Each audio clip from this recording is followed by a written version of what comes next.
Ki khubor ka Batesi TV ka umdi basnyam bat penjaslian Rupa Premium Meghalaya.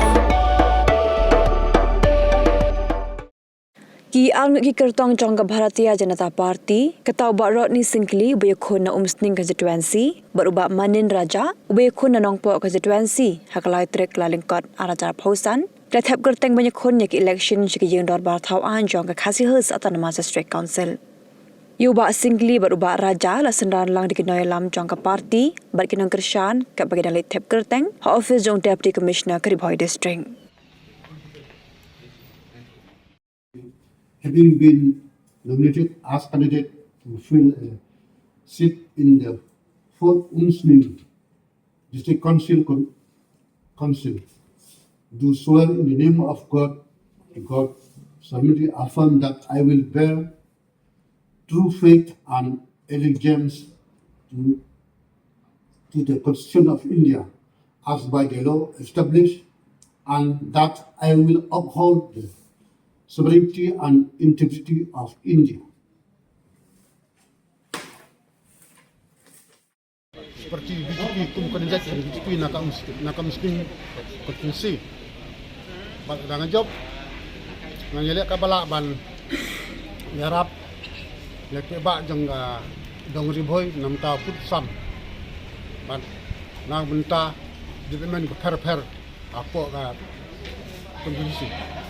Pada juga pun nak rapat yang pebak juga miskin konstitusi mungkin selang rekan-rekan buat ngah hari ini juga kalau mbak parti BJP kadang pasing syar ya ka di India dia ada nganjob nak BJP parti ngalak sebun menyerap ya pebak di konstitusi juga muslim buat banyak selang rekan-rekan berki.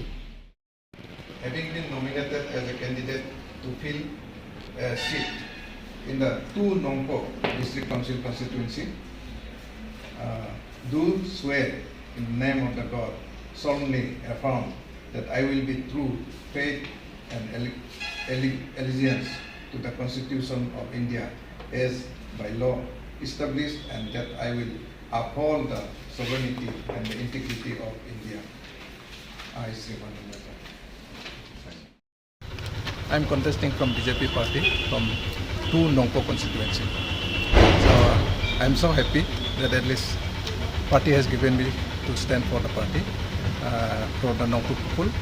And first time our party has coming up with the manifestos, and we are trying after winning the thing, honorarium to the traditional head, local head like CM, Doloy, Dorbarsnom, Sordar Sipen, and we are financial assistance also. We are going to give for the local domestic registered domestic workers like a taxi driver, auto driver, laborers, widows, single mothers, and strengthen the our traditional practice. I mean healing practice with the help of Ayush Ministry, and we are trying after winning that border issue also we'll see after discussion with the thing.